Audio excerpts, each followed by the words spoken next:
He titulado la charla de la fisiología a la patología. ¿Por qué la he titulado de este modo? Pues porque en realidad la resistencia a la insulina no es nada más que un mecanismo de nuestro propio organismo que se está optimizado para funcionar en determinados momentos, como iré desgranando a lo largo de mi intervención, pero que en una situación como la que tenemos en la sociedad occidental, pues diríamos que esa respuesta fisiológica va llevando a una situación claramente patológica que finalmente acaba en una patología muy prevalente como es la diabetes mellitus de tipo 2 o de insulinoresistencia. Para dividir la charla, lo que voy a hacer es básicamente hablar un poco de la historia natural de esta enfermedad, de la diabetes mellitus tipo 2, desde la fisiología hacia la patología. Veremos cuál es la importancia del tejido adiposo y de los lípidos. Luego hablaremos de mediadores metabólicos, utilizando esta expresión como un cajón desastre donde vamos a meter factores como el estrés oxidativo, la modulación energética por parte de las mitocondrias y conceptos de este tipo, para finalmente acabar en lo que nos hace únicos como especie, que es el sistema nervioso central. Puesto que nuestro sistema nervioso central, que a lo largo de la evolución ha sido optimizado para obtener el máximo de calorías disponibles, pues en esta situación de sobreabundancia calórica que tenemos en la actualidad, pues no acaba de ser la mejor respuesta en ese sentido. Para acabar con unas conclusiones. Sí que me gustaría indicar que al final de cada apartado, más o menos, voy a hablar de un concepto relativamente reciente, aunque muy en la calle, que es el concepto de personalización. Pese a que todos nosotros compartimos bastante nuestro genoma, sí que hay diferencias muy marcadas. Y en este auditorio es fácil entenderlo o transmitirlo, dado que la respuesta a un fármaco por parte de cada individuo va a estar determinado en gran medida por su influencia genética. Y eso también se aplica a este concepto de resistencia a la insulina, puesto que va a haber individuos que van a tener frente a una presencia de calorías, una respuesta mucho más nociva que otros individuos. Y ahí vamos a comentar 4 pinceladas de cuáles son las evidencias científicas alrededor de eso. Bien, sin más preámbulos, empezaremos por la historia natural. ¿Por qué resistencia a insulina es un concepto fisiológico? Pues bien, conceptos como la pubertad, la gestación, son situaciones que son totalmente fisiológicas, pero desde un punto de vista metabólico. Si nosotros cogiéramos a una señora en avanzado o en estado de gestación y le hiciéramos las pruebas de resistencia a insulina, veríamos cómo tiene esa resistencia a insulina. ¿Por qué? Pues básicamente vamos a pensar que esos nutrientes que esa mujer dispone en su plasma van a ser utilizados no para el uso habitual que tiene en nuestro metabolismo, que sea para el músculo, para el hígado, para el tejido adiposo o principalmente para el cerebro, sino que esos principios inmediatos van a ser dirigidos hacia el feto. Es decir, es un mecanismo evolutivo de varias especies, de mamíferos en concreto, que permite dirigir parte de esos nutrientes hacia el feto. En el caso de la pubertad, también la tormenta hormonal que se produce con esa pubertad, con esa entrada en juego de los estrógenos, los andrógenos, gestágenos, también conduce a una especie de situación de readaptación metabólica que se podría caracterizar como resistencia a la insulina. El descanso en la cama, es decir, la inactividad física, sin llegar a extremos patológicos, también produce esa resistencia a insulina. Y luego ya todo un conjunto, que pido disculpas por lo pequeño que son los caracteres, pero un conjunto de estados que conducen o utilizan como medio de supervivencia del individuo esa resistencia a insulina. Por tanto, resistencia a insulina en un principio no es un mecanismo patológico, sino que es una respuesta lógica a unas necesidades de readaptación metabólica.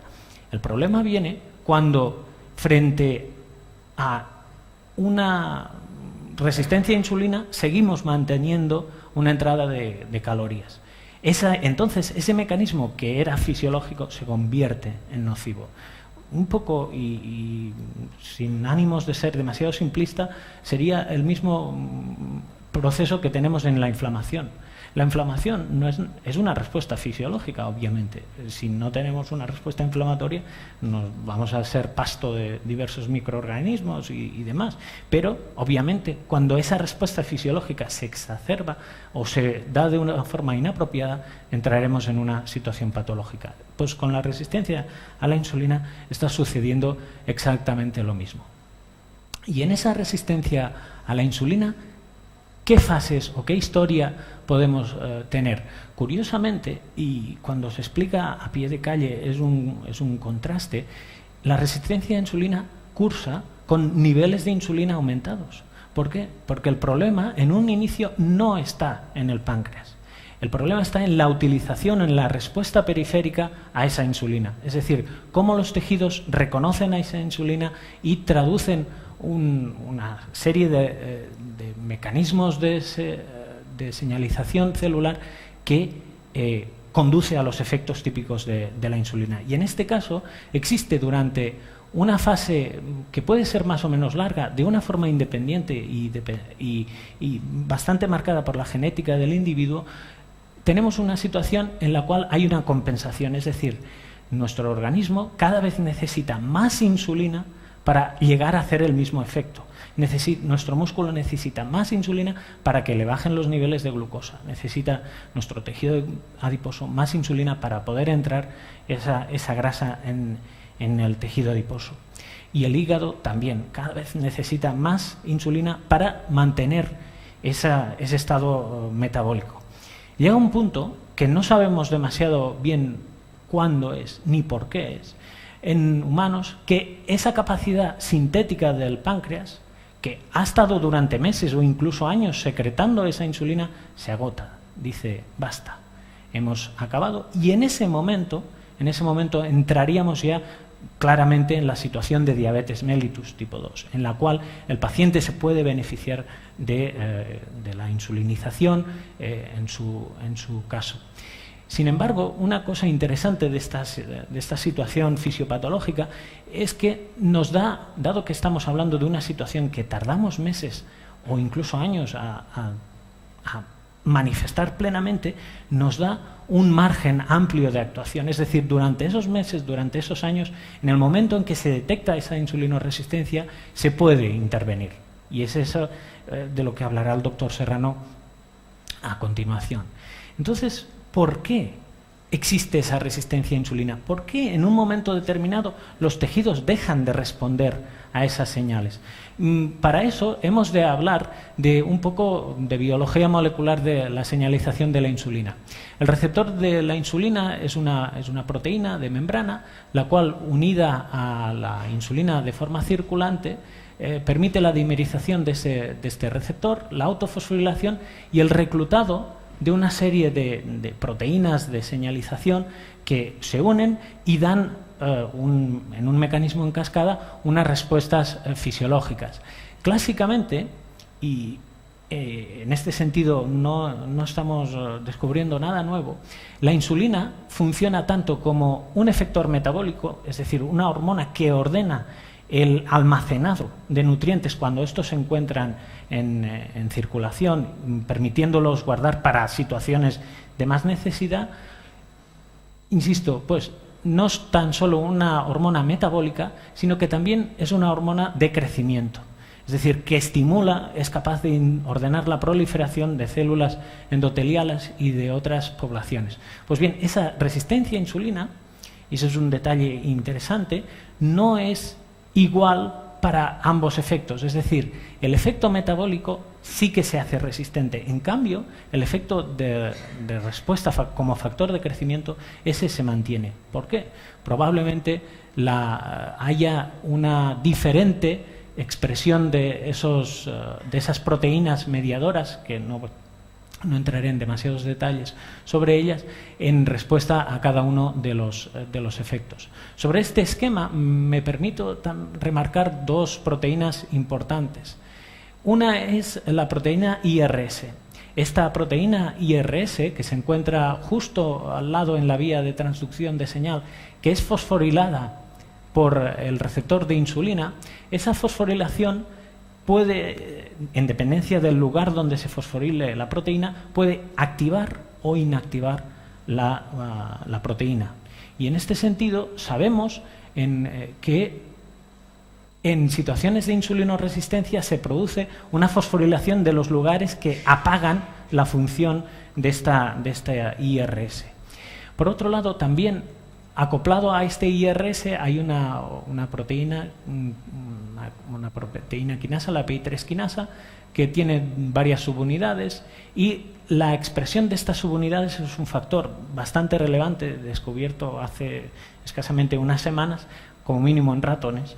Es bastante relevante para determinar fenómenos de insulinoresistencia. Es decir, en dependencia de la cantidad de subunidades de esta P110 o de esta P85 vamos a tener más o menos insulinoresistencia. Pero desde un punto de vista más simple, diríamos que ¿por qué se produce esa resistencia a insulina? Porque en un momento dado esta secuencia intracelular deja de actuar. ¿Dónde está el problema? Una posibilidad que tenemos y que abundaremos posteriormente es en la interacción con otros mediadores celulares. Las células obviamente no solo responden a insulina o responden a determinadas hormonas, sino que en este caso, curiosamente, las células que son también insulinoresistentes son células que responden muy bien a factores inflamatorios. Es decir, factores que habitualmente uno no relacionaría a priori con esa insulinoresistencia, son capaces, a través de alterar estas vías de transducción de señal intercelulares, son capaces de fosforilar en las localizaciones de apagado a esas proteínas IRS que he comentado con anterioridad.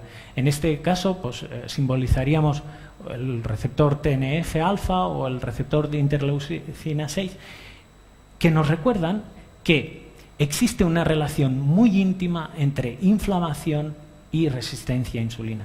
De eso vamos a hablar posteriormente, pero toda persona que tiene un cierto grado de resistencia a insulina va a tener también un cierto grado de inflamación. Y probablemente, y una de las herramientas terapéuticas que avistamos en el horizonte más o menos cercano, será el desarrollo de antiinflamatorios que conduzcan a esa mitigación de la señal inflamatoria que evite esa insulinoresistencia. Lo que comentábamos antes, porque hay individuos que tienen una determinada ingesta de calorías y no tienen insulinoresistencia y otros que enseguida la mantienen, pues ahí tenemos como parte de la respuesta al genotipo. Y aquí vemos diversos polimorfismos, es decir, variaciones en el codificado genético que hacen que determinados individuos tengan más o menos susceptibilidad a tener esa insulinoresistencia frente a un determinado estímulo metabólico.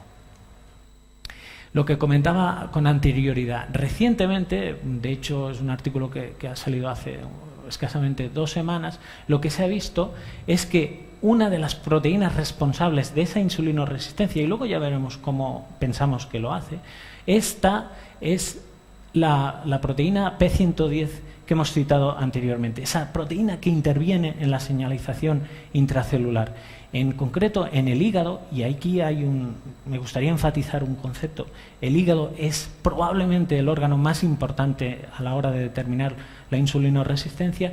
En ese hígado se determina cómo es capaz de dirigir la glucosa o bien hacia el músculo o bien hacia tejido adiposo. En situaciones de insulinoresistencia, lo que sucede es que no tendría tanta capacidad de dirigir la glucosa hacia el músculo y bien se quedaría la propia glucosa en el hígado o bien se dirigiría hacia el tejido adiposo. Es decir, P110 o un mecanismo de transducción de señales más o menos complejo en el hígado, como mínimo en ratones, interviene en esa resistencia a la insulina. El tejido adiposo y los lípidos, ¿por qué hablamos de ellos? Pues básicamente por evidencias de tipo epidemiológico. En esta gráfica que muestra por un lado, la sensibilidad a la insulina, es decir, como más altos nos vamos, diríamos, mejor responden nuestros tejidos a la insulina, y como más bajo nos vamos, peor están respondiendo a esta insulina.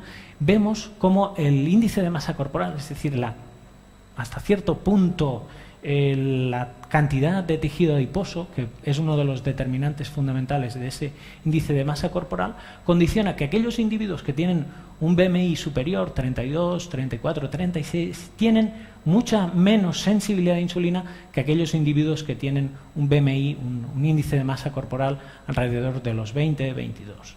Por tanto, existe una buena relación entre la cantidad de tejido adiposo y la insulinoresistencia. A más tejido adiposo, más insulinoresistencia, desde un punto de vista simple. Eso tiene matices que no entraré a comentar, pero nuestra fisiología está muy bien diseñada, y hasta que no llegamos a estados de alta obesidad realmente no se manifiesta muy claramente la relación entre obesidad e insulinoresistencia, pero lo que debemos tener en cuenta es por qué ese tejido adiposo condiciona esa insulinoresistencia.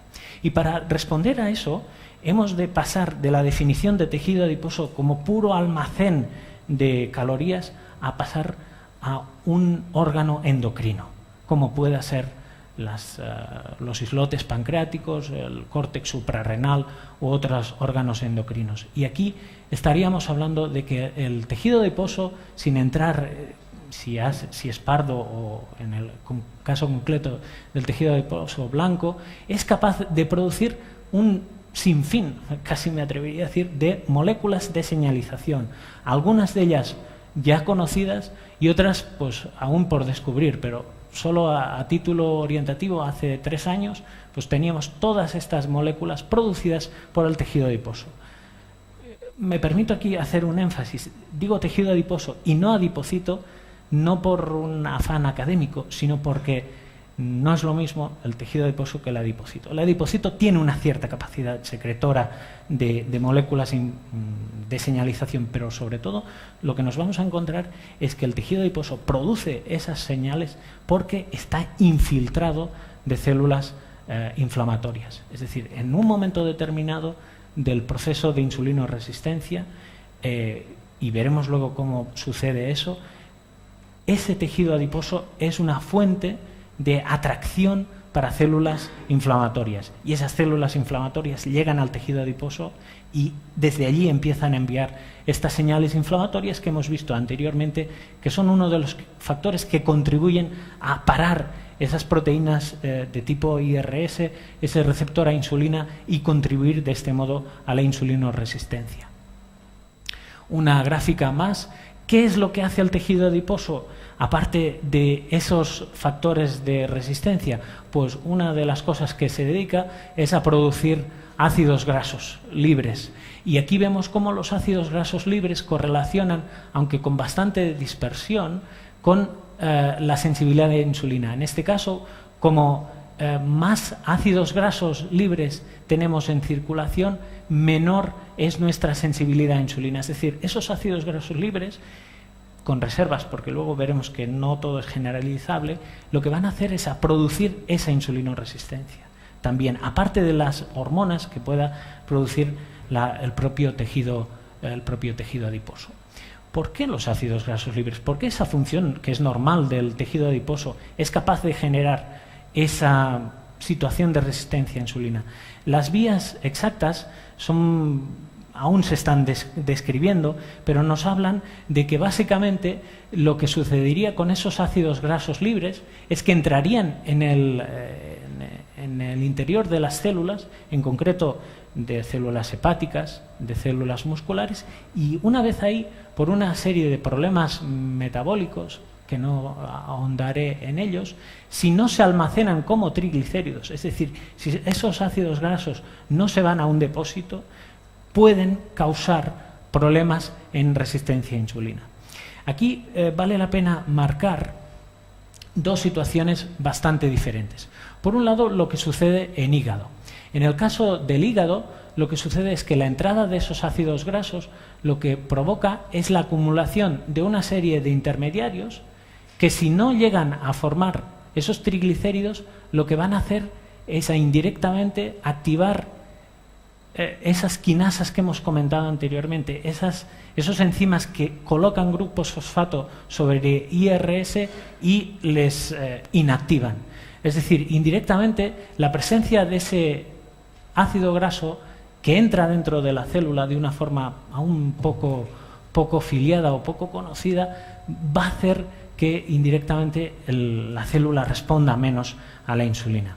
¿Cómo se podría evitar eso? Pues básicamente consumiendo esos ácidos grasos, es decir, en vez de dejar que acumulen esos intermediarios, utilizándolos en beta-oxidación en el caso del hígado. Es decir, en el caso del hígado, favorecer la beta-oxidación sería beneficioso y permitiría evitar esos efectos deleterios de los ácidos grasos.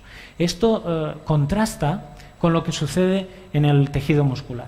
En el tejido muscular está pasando lo mismo, es decir, esos ácidos grasos libres que tenemos en un cierto exceso como consecuencia de que tenemos bastante tejido adiposo, van a entrar en el músculo, y en el músculo, lo mismo que en el hígado, pueden formar depósitos como triacilglicéridos. En el caso de que forman triacilglicéridos, pues de momento no hay ninguna patología o ninguna evidencia que nos diga que eso es peligroso. El problema es cuando no conseguimos almacenarlos como triacilglicéridos, y lo mismo que en el caso del hígado, esos intermediarios como ceramida, diacilglicéridos u otros lípidos, lo que van a provocar es una inhibición de esa señalización insulina. Es decir, simplificándolo mucho, el ácido graso libre entra dentro de la célula y por un motivo más o menos complejo inhibe la formación o inhibe la respuesta a la insulina. Digo que esto es diferente que en el caso del hígado, puesto que en el caso del hígado, aumentando la beta-oxidación, conseguiríamos eliminar ese exceso de ácidos grasos. En el caso del músculo, las evidencias experimentales que tenemos es que aumentando la beta-oxidación, si no conseguimos hacer algo más en la mitocondria, en el músculo, no vamos a evitar la resistencia a insulina. Es decir, aquí la beta-oxidación, que sería suficiente en el hígado para evitar insulinoresistencia, aquí necesita de algo más. Ese algo más va a ser un incremento del número de mitocondrias, una mayor dotación de complejos respiratorios, más proteínas de transporte. Necesita más para evitar el efecto. De todas formas, si uno se plantea ¿qué pesa más, la insulinoresistencia en el hígado o en el músculo?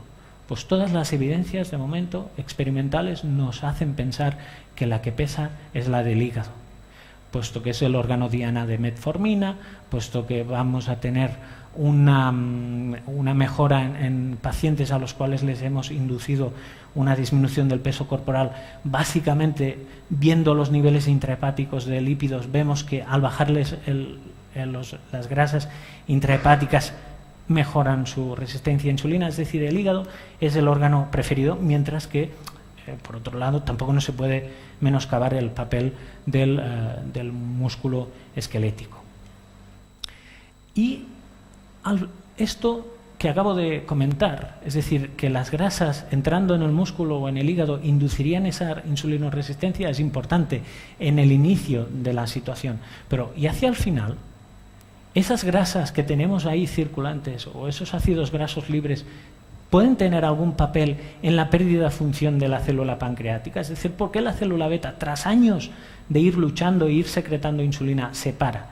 Pues parece ser que parte de la respuesta de por qué se para esa célula beta nos la da también esos ácidos grasos libres. Esos ácidos grasos libres que, interviniendo con la mitocondria y causando probablemente un fenómeno de quizá incremento de estrés oxidativo o alteraciones en situación de retículo, provocaría un agotamiento de la célula pancreática y entrar en la diabetes franca, en la tipo 2, que es desde el punto de vista fenotípico, se parecería mucho más a la de los niños, a esa diabetes autoinmune por destrucción de la célula beta. Por tanto, una idea interesante a mantener es que los ácidos grasos libres pueden ser esos mensajeros de la insulinoresistencia. ¿El cómo lo hacen? Pues bueno, ya lo hemos comentado anteriormente. Esos lípidos que se acumulan si no llegas a formar triacilglicéridos, esos lípidos van a actuar sobre esa proteína IRS1 que hemos comentado antes, apagando su función, es decir, volviendo un poco más insensible al tejido que estemos estudiando. ¿Y por qué en un momento dado ese tejido adiposo empieza a emitir esos ácidos grasos? ¿Por qué en un momento determinado ese tejido adiposo empieza a reclutar factores o células inflamatorias? Pues parece ser, y aquí veríamos el esquema, en que algo, y luego comentaremos cuáles son las ideas que se tienen sobre ese algo, hace que ese tejido inflamatorio avise al resto del organismo de que tiene un problema.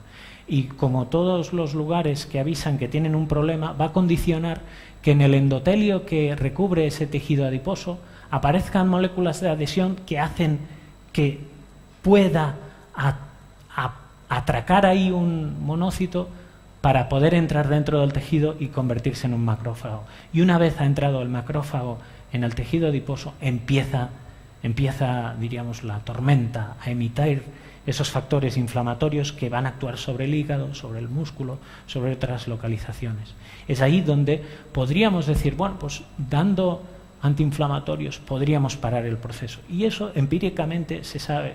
Los salicilatos a altas dosis, y casi me da vergüenza comentarlo en la Real Academia de Farmacia, los salicilatos a altas dosis, con todos sus efectos secundarios, son insulinos sensibilizantes, es decir, conducen a una cierta reversión de ese problema. ¿Por qué? Pues que probablemente la emisión de esos factores inflamatorios sea relevante en el proceso de insulinoresistencia. ¿Cuál es la señal de alarma? ¿Por qué esos macrófagos entran dentro del tejido adiposo? Pues probablemente lo que sabemos es que esa señal de alarma se deba a un detalle tan banal como una desproporción de crecimiento entre el tejido adiposo y el abastecimiento sanguíneo. Diciéndolo rápido y probablemente mal, pero crece mucho más el tejido adiposo que no todo el sistema vascular que ha de nutrir a ese tejido adiposo. Hay una descompensación. Y eso hace que en un momento determinado esos adipocitos empiecen a experimentar fenómenos de hipoxia. Entre comillas, se estén ahogando. ¿Por qué? Porque no les llega ese extra de torrente circulatorio que necesita por su crecimiento. En ese momento, en el momento en que el adipocito empieza a iniciar programas de muerte celular, en ese momento es cuando se empieza a sintetizar todas esas señales que avisan a los monocitos que han de entrar en el tejido adiposo. Por tanto, en realidad, el tejido adiposo no sería tan el responsable, sino quizá la falta de crecimiento, en este caso del endotelio o de células vasculares que permitieran suplir de esos nutrientes y por tanto evitar que el tejido adiposo se quejara hasta cierto punto de esa hipoxia. Lo que hemos comentado anteriormente, lo mismo que existían polimorfismos en IRS que justifican diferencias en insulinoresistencia, también hay polimorfismos en esas señales adiponectina, en esas hormonas que se emitan en el tejido adiposo, que también explican por qué hay individuos que, teniendo mucho tejido adiposo, no tienen insulinoresistencia y otros que menos. Una cuestión interesante, ¿es todo el tejido adiposo el mismo? La respuesta es que no. No es el mismo tejido adiposo que el que tenemos debajo de la piel desde un punto de vista metabólico que el tejido adiposo que envuelve a las vísceras, sea vísceras digestivas, sea grasa retroorbitaria o sea grasa pericárdica. Esa grasa visceral es la que tiene más papel, es la que es más fácilmente inflamable, es la que va a ser la fuente fundamentalmente de esas señales de alarma que avisan que avisan de que alguna cosa no está funcionando bien y por tanto se induce una insulinoresistencia. Eso lo comento desde el punto de vista genérico, puesto que si el mecanismo fácil de pensar aquí es, bien, si el tejido adiposo es el responsable de la insulinoresistencia, hagamos algo para quitar ese tejido adiposo y vamos a quitar esa insulinoresistencia. Y según eso, las personas que se hacen, por ejemplo, una liposucción, tendrían que mejorar la insulinoresistencia. Pues bien, no es así de sencillo. Como resulta que la liposucción, básicamente lo que vamos a succionar es grasa subcutánea, que es, diríamos, entre comillas, la inocente, pues no vamos a tener esa respuesta positiva. Entonces, bueno, pues ahí hay un poco de controversia de que la manera de evitar la acumulación de esa grasa visceral es sobre todo a través de un menor consumo de calorías desde el punto de vista de ingesta y una mayor movilización de las mismas. En ese sentido, sí que me gustaría remarcar una idea, que es que a nivel intracelular, esos ácidos grasos libres que nos van a entrar como consecuencia de ese exceso de calorías que puede dar el tejido adiposo, pueden tener un papel tóxico, como ya hemos comentado anteriormente. Y ese papel tóxico está altamente regulado por la mitocondria. Como uno es libre de hacer hipótesis, uno de los medicamentos del futuro va a ser el medicamento que actúe sobre las mitocondrias de los tejidos musculares o de los tejidos insulino resistentes. Un poco la naturaleza ya hace eso. Es decir, cuando uno prescribe, y eso el doctor Serrano nos lo comentará, actividad física, no ejercicio, solo un incremento de la actividad física para el tratamiento de insulina resistencia, lo único que le estamos diciendo a nuestros tejidos musculares, oye, aumenta la dotación de mitocondrias, que eso va a permitir una mejor respuesta, una mejor utilización de esas grasas y evitar las acciones tóxicas. En esta última diapositiva de la parte concerniente a las grasas, me gustaría remarcar un concepto, y es que nada es tan simple como parece. Y hoy en día sabemos que no es lo mismo, y eso desde el punto de vista alimentario es evidente, pero desde el punto de vista metabólico teníamos una cierta miopía. No es lo mismo un ácido graso saturado que insaturado. Es decir, esos ácidos grasos que hemos enseñado que tenían una correlación negativa con la insulinosensibilidad, es decir, a más ácido graso circulante, menos sensibilidad a insulina, hoy en día sabemos que depende del ácido graso. Y hace cerca de 2 años nos sorprendimos con el hecho de que un ácido graso bastante importante, que es el ácido palmitoleico, el 16,1, pariente del 18,1, en realidad este no es insulinoresistente o no induce insulinoresistencia, sino antes al contrario, es un mensajero, entre comillas, de insulinosensibilidad. Por tanto, decir un exceso de ácidos grasos libres es perjudicial depende de cuál o de cuáles ácidos grasos libres tengamos. Hoy en día pues ya sabemos ese concepto de que el ácido, esto se describió en ratones y hace una semana se describió en Diabetes Care que en niños los niveles de este ácido graso indican insulinosensibilidad. Por tanto, no todos los ácidos grasos son iguales. Desde un punto de vista de mediadores metabólicos, lo único que querría remarcar es que la insulinoresistencia afecta a cómo, o tiene que ver cómo nuestros tejidos utilizan la energía. Y una de las cosas que estamos viendo es que una de las proteínas importantes es la AMPK.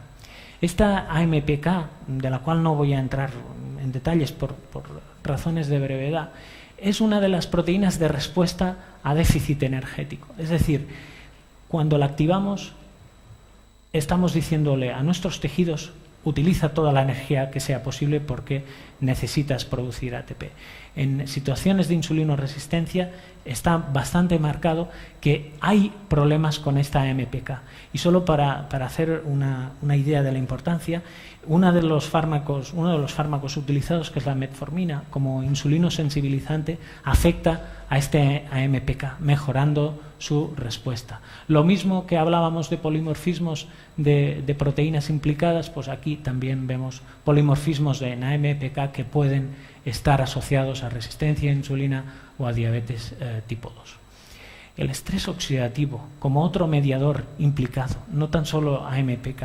¿Por qué el estrés oxidativo? ¿Y cuál es el papel del estrés oxidativo? Voy a crear un poquito de controversia, que siempre es bueno. ¿El estrés oxidativo es siempre malo? La respuesta, como siempre, es nada es siempre una cosa. Y en este caso el estrés oxidativo, pese a que sea implicado en esas consecuencias deleterias de la acción mitocondrial y demás, definiríamos estrés oxidativo como un desequilibrio entre la producción de radicales libres por parte fundamentalmente de la mitocondria y de la defensa antioxidante. Pues ese estrés oxidativo, que tiene unos niveles homeostásicos, y son esos niveles y no más ni menos los fisiológicos, ese estrés oxidativo pues se ha implicado tanto en la insulinoresistencia como en la insulinosensibilidad. Solo para ver su cara oscura y su cara más clara, en la cara oscura de del estrés oxidativo diríamos: el adipocito es capaz de dar esos ácidos grasos libres, y en la célula endotelial, y aquí entramos otro protagonista, que son los vasos sanguíneos de las personas con insulinoresistencia que tienen más problemas cardiovasculares, producen un incremento de radicales libres, y esto es deleterio para la célula. Pero por otro lado, en cuestión de un año han salido 4 o 5 artículos en revistas de un cierto prestigio indicando que los radicales libres son una señal. Es decir, se utilizan para responder a sistemas, a una situación de peligro. En concreto, aquí lo que podríamos decir en este esquema, lo que sabemos es que el ejercicio físico, que incluye un cierto aumento del nivel de radicales libres, el ejercicio físico es compensado a través de una producción aumentada de mitocondrias, a través de una vía de señalización que utiliza estrés oxidativo. En el momento en que nosotros a ese individuo con estrés oxidativo producido por un ejercicio suave le introducimos en el sistema antioxidante, lo que estamos haciendo es parando su respuesta fisiológica. Por tanto, aquí tendríamos una cara agradecida del estrés oxidativo, es decir, el estrés oxidativo sería beneficioso. Hay gente que incluso dice que el estrés oxidativo o que la resistencia a insulina puede formar parte de la defensa antioxidante para intentar evitar sobrecargar las mitocondrias. Sin ánimo de aburrir, también en modelos experimentales recientemente se ha visto esto, como animales que tienen defectos en defensa antioxidante, esos animales tienen mejores cifras de glucemia. Es como si estuvieran protegidos, como si tuvieran más insulina en circulación. Más mediadores metabólicos. Las sales biliares.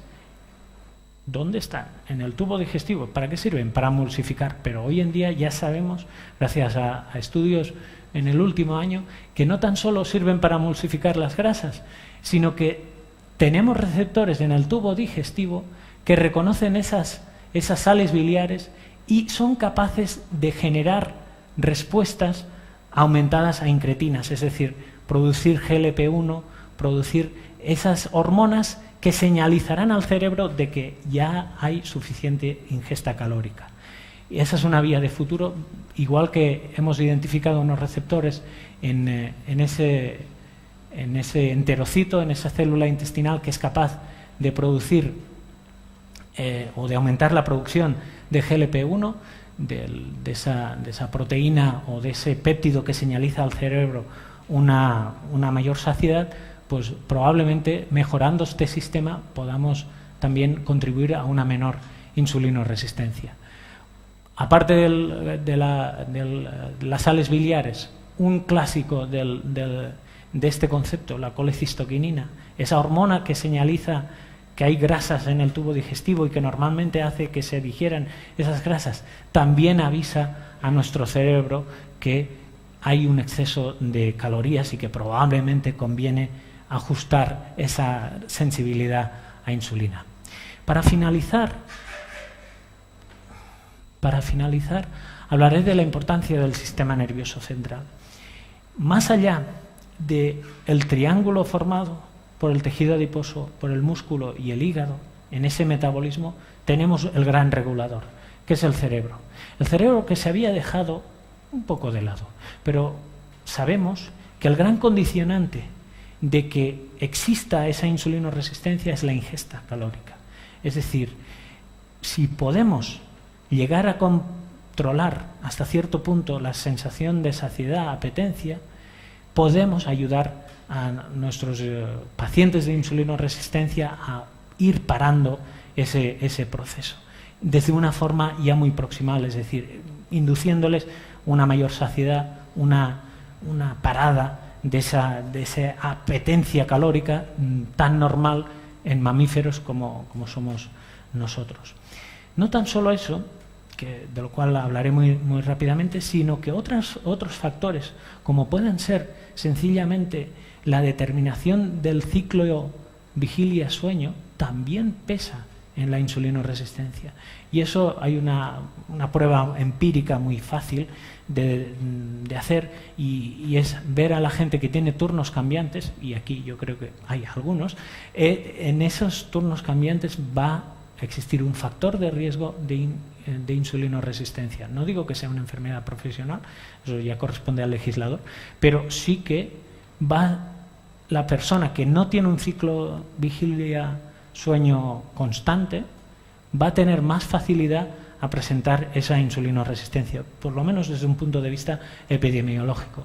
Incluso en ratones, cuando alteramos una de las proteínas implicadas en este ritmo vigilia-sueño, aquí veríamos la actividad del ratón, vemos en azul, no sé si se aprecia, en azul durante el día el ratón está poco activo, durante la noche pues se vuelve mucho más activo, y en negro es la actividad de un ratón que tiene mutado uno de estos genes responsables del mantenimiento ritmo vigilia-sueño. Pues bien, ese ratón con el ritmo vigilia-sueño mutado también es un ratón que va a acumular, como se ve aquí, comparando el normal con respecto al trasnochador, veríamos cómo aumenta su tejido adiposo.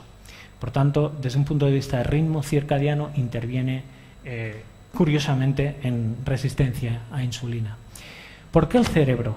El cerebro, insistir en el concepto que abundaba anteriormente, el cerebro es un integrador de señales enormemente diversas, desde ocupación del tubo gastrointestinal, del hígado, que le está llegando nutrientes de procedencia intestinal, del propio páncreas, de la grasa periférica. Los propios nutrientes se integran en una localización del cerebro, y lo normal es que ese núcleo, que es el núcleo arcuato, indique saciedad.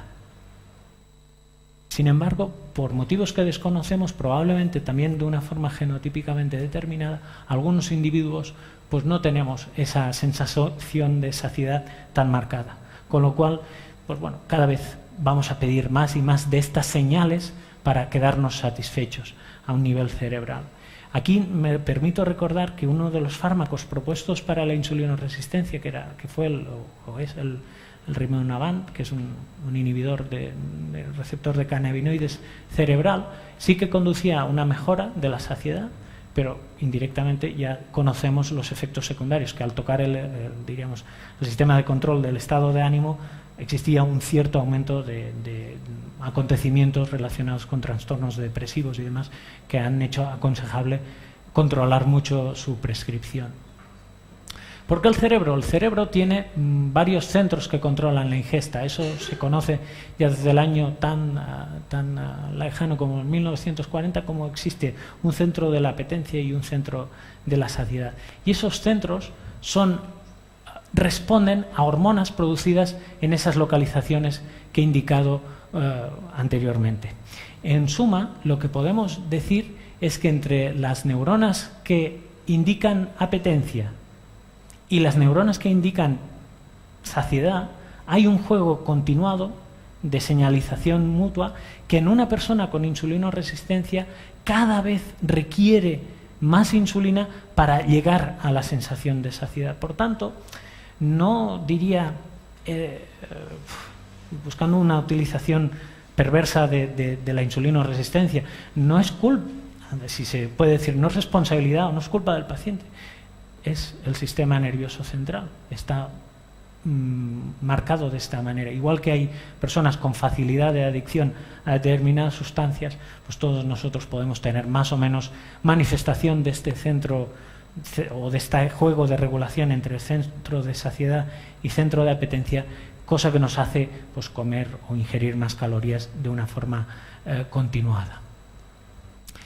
Lo mismo que he comentado anteriormente, existirían polimorfismos en esas vías neuronales que nos dan satisfacción, porque hay personas que enseguida se quedan satisfechas con poco y otras que más. Una manera de hacer eso es evitar la distensión gástrica, como los cirujanos bariatras saben, pero no es solo eso. Es decir, hay todo un conjunto de señalización que esa va a ser la frontera farmacológica, llegar a solo tocar esa parte cerebral que regula la ingesta. Como conclusión, espero no haber corrido demasiado ni haber sido demasiado prolijo en detalles, pero me gustaría que el mensaje fuera que la resistencia a insulina es una respuesta fisiológica evolutiva. ¿Por qué? Porque lo que hace es intentar evitar el depósito de calorías en tejidos hasta cierto punto donde no son tan importantes como tejido adiposo o músculo y dejar más calorías para tejidos importantes, el feto en crecimiento, el cerebro. El problema viene cuando ese mecanismo fisiológico lo llevamos a tan uso debido a un exceso, a una abundancia calórica que condiciona una acumulación de tejido adiposo y un cambio fenotípico en ese tejido adiposo, la entrada de esos macrófagos, el convertir un tejido adiposo que no era inflamatorio en una fuente inflamatoria, en una fuente de esos factores de crecimiento, alteraciones metabólicas en bioenergética y el estrés oxidativo, y ahí no voy a entrar si el estrés oxidativo es bueno o malo, o es insulino resistente o es insulino sensibilizante, porque eso es bastante complejo de determinar y no tenemos la respuesta. Y por tanto, indirectamente, el efecto de los antioxidantes tampoco sabemos si son buenos o malos, va a depender del contexto. Y también, de forma mucho más marcada, cambios en la regulación de ingesta y gasto calórico en el sistema nervioso central. Una idea que me gustaría que también hubiera quedado clara es que no es fácil hacer generalizaciones. Con todo lo que hemos comentado de exceso de calorías, exceso de tejido adiposo, esos ácidos grasos que hemos visto, pero también entrar en la genética individual, que va a marcar cómo cada individuo, en dependencia no tan solo de su genética, sino de cuestiones en las cuales no he entrado, como la epigenética, es decir, los cambios que se dan durante el útero o en los primeros años de vida o más adelante, también cambia la expresión de todas las proteínas que hemos implicado, e incluso lo que se denomina la metagenética o la metagenómica, es decir, cómo nuestros habitantes del tubo intestinal condicionan que tengamos más o menos insulinoresistencia. Ese también es un campo de futuro. Por tanto, si ya la genética no es idéntica, imaginemos la epigenética o la metagenética. Es decir, cada individuo va a tener probablemente una respuesta muy, muy personalizada a ese exceso de calorías que nos permitirá afinar qué medida terapéutica es la adecuada para cada persona. Y obviamente no me queda nada más que reiterar la atención de los compañeros del laboratorio que nos están ayudando a clarificar algunos de estos aspectos, nuestro humilde grano de arena, y a la gente del Grupo Leche Pascual que nos está apoyando en este viaje.